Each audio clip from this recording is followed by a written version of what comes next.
Hello बच्चों, I hope कि आप सब अपने घरों में अच्छे होंगे, स्वस्थ होंगे और मस्त होंगे। तो हमारा चैप्टर चल रहा था कोशिका जीवन की इकाई, चैप्टर हमारा चल रहा है।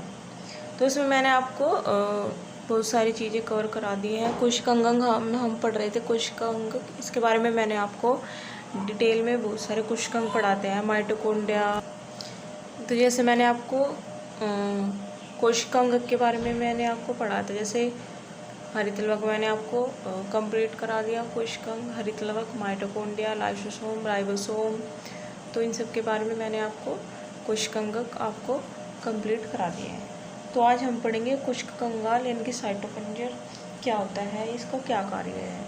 तो कोशिका कंकाल जो होता है ये क्या होता है? कोशिका कंकाल यानी कि जो कोशिका को क्या करता है, कोशिका को बनाए रखता है। कोशिका कंकाल का दूसरा नाम क्या है? साइटोपंजर भी इसको बोलते हैं।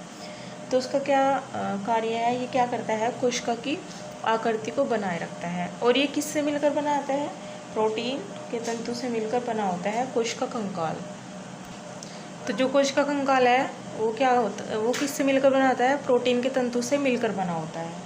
तो पहला पॉइंट ये हो गया कि ये किससे मिलकर बना होता है? प्रोटीन के तंतु से मिलकर बना होता है।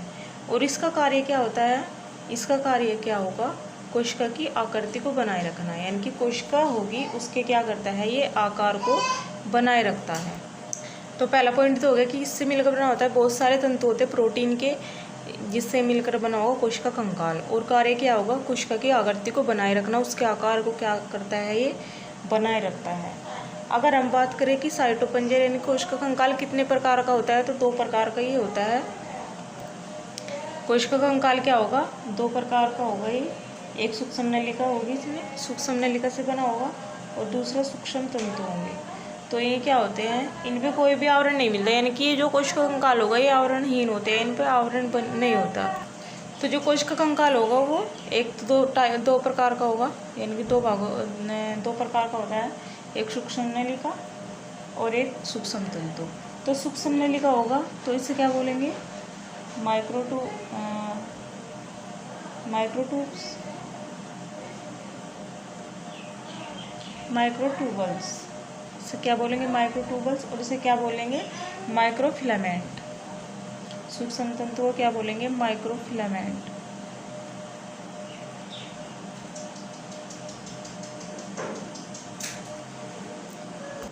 जो कोशिका कंकाल होगा वो कितने प्रकार का होगा? 2 प्रकार का होगा। यानी कि एक सूक्ष्म नलिका से मिलकर बना होता है और एक सूक्ष्म तंतु। सूक्ष्म तंतु को क्या बोलते हैं? माइक्रोफिलामेंट। और उसको क्या बोलते हैं? माइक्रोट्यूबल्स। तो अगर हम बात करें कि ये कौन सी प्रोटीन से मिलकर बना होता है, सूक्ष्म नलिका कौन सी प्रोटीन से मिलकर बनी होंगी? तो अगर हम इनकी बात करें, सूक्ष्म नलिका जो होगी ट्यूबलिन प्रोटीन से मिलकर बनी होगी। तो ये कौन सी प्रोटीन होगी इनमें? Tubulin protein. ट्यूबलिन प्रोटीन से ही मिलकर बनी होंगी। अगर अब बात करें सूक्ष्म तंतु की, तो ये कौन सी प्रोटीन से मिलकर बने होंगे? ये एक्टिन प्रोटीन से मिलकर बने होंगे। ये एक्टिन प्रोटीन से मिलकर बने होते हैं। तो ये था हमारा कोशिका कंकाल। ये किससे बनकर, सूक्ष्म नलिका किससे बनकर होगी? मिलकर बनी होगी ट्यूबलिन प्रोटीन से। और जो सूक्ष्म तंतु है वो किससे मिलकर बने होंगे? एक्टिन प्रोटीन से। तो हमने बात करी कोशिका कंकाल साइटोपंजर की।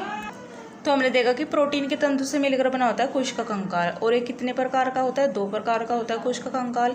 एक सूक्ष्म नलिका और दूसरा सूक्ष्म तंतु। जो सूक्ष्म नलिका होगी वो ट्यूबलिन प्रोटीन से मिलकर बनी होगी, जो सूक्ष्म तंतु वो एक्टिन प्रोटीन से मिलकर बनी होंगी। और इनका कार्य क्या होता है? कोशिका की आकृति को बनाए रखना। अब बात करेंगे हम कशाभिका और पक्षमाभ की। यानी कि कशाभिका जिसे हम बोलते हैं फ्लैजेला, और पक्षमाभ जिसे बोलते हैं हम सीलिया। तो इनके बारे में हम कोशिकांगों के बारे में पढ़ेंगे। तो कशाभिका जो पक्षमाभ होते हैं ये क्या करते हैं? ये कहाँ पर पाए जाएंगे? ज़्यादातर ये कहाँ पर जाएंगे? पादपों में मिलते हैं। कहाँ पर मिलेंगे? पादपों में मिलते हैं। तो सबसे पहले देख लेते हैं कि ये कहाँ पर पाए जाते हैं। तो कहाँ पर पाए जाएंगे? पादपों में पाए जाएंगे। और अगर हम बात करें कशाभिका की, तो कशाभिका जो होगी वो क्लेमाइडोमोनास में मिलेगी, ज़्यादातर हरी शैवाल में। तो कशाभिका की अगर हम बात करें, कशाभिका कहाँ पर पाई जाएगी? ज़्यादातर क्लेमाइडोमोनास में मिलेगी। क्लेमाइडोमोनास क्या है? एक प्रकार की हरी शैवाल है, क्लेमाइडोमोनास। तो ये क्या है? एक प्रकार की हरी शैवाल है, तो उनमें क्या होगी, पाई जाएगी कशाभिका। अब बात करते हैं क्या ये जंतु में भी मिलते हैं, क्या जंतु में भी ये पाए जाएंगे। तो अगर हम बात करें जंतुओं की, तो जंतुओं में भी ये मिलेंगे, जैसे श्वसन मार्ग में फैलोपियन नलिका, उसमें भी पक्षवात मिलेंगे। और कुछ शुक्राणु होते हैं, तो उनमें भी क्या मिलते हैं, कशाभिका मिलती है। तो जंतु की अगर हम बात करें तो कुछ क्या होंगी, जंतुओं में भी मिलती हैं। जैसे बात करें श्वसन मार्ग की, तो श्वसन मार्ग में पाई जाएंगी। जैसे पक्षमाप की बात करें तो ये कहाँ पे मिलेगी, श्वसन मार्ग में। और फैलोपियन नलिका में मिलेंगी, फैलोपियन नलिका में मिलेंगी। और उसके बाद कहाँ मिलती हैं, जैसे शुक्राणु हो गया, शुक्राणु में पाई जाएंगी कशाभिका। तो ये जंतु में मिलेंगी और पादपों में भी ये पाई जाती हैं पक्षमाप। तो जंतु में मिलेंगी और प्लांट में भी क्या होंगी, पाई जाएंगी। अब बात करते हैं, ये कुछ प्रोटिस्ट होते हैं, आधजीव प्रोटिस्ट होते हैं, जैसे आधजीव होते हैं प्रोटिस्टा। तो उसमें क्या मिलेंगे, जैसे यूग्लिना और पैरामेशियम। जैसे पैरामेशियम में जैसे पक्षमाप पाए जाएंगे, और इसमें क्या मिलेंगी, यूग्लिना में कशाभिका पाई जाती है। तो प्रोटिस्टा जगत में भी क्या होंगी, ये पाई जाएंगी। अब बात करते हैं इनके कार्य की। तो ये होगी इनके पाए जाने की बात कि कशाभिका और पक्षमाप कहाँ पर ये प्रेजेंट रहेंगे, कहाँ पर ये पाए जाएंगे। जंतु में पाए जाएंगे, पादपों में पाए जाएंगे, और प्रोटिस्टा आधजीव होते हैं, इनमें भी ये पाए जाते हैं। अगर हम इनके कार्य की बात करें तो कार्य क्या होगा इनका, दोनों का क्या करेंगे, गति प्रदान करते हैं, गति क्या करते हैं, करवाते हैं, पक्षमाप और कशाभिका। तो कार्य क्या होगा इनका, दोनों का क्या करते हैं, गति प्रदान करते हैं, गति कराते हैं या गति करते हैं, ऐसे हम बोल सकते हैं। कार्य क्या करेंगे, गति करवाने का काम करते हैं। अब इनमें हम क्या करेंगे, अंतर देखेंगे कि क्या क्या इनमें अंतर होते हैं पक्षमाप और कशाभिका में। अगर हम पक्षमाप की बात करें तो पक्षमाप जो मिलते हैं कोशिका में 300 से 400 क्या मिलेंगे, एक पक्षमाप की संख्या मिलेगी एक कोशिका में। कितने मिलेगी, 300 से 400। तो अगर हम इनके अंतर की बात करें पक्षमाप और कशाभिका की, तो संख्या कितनी होती है इनकी, 300 से 400 संख्या में ही मिलते हैं। अगर आकार की बात करें तो आकार में क्या होंगे, छोटे होंगे।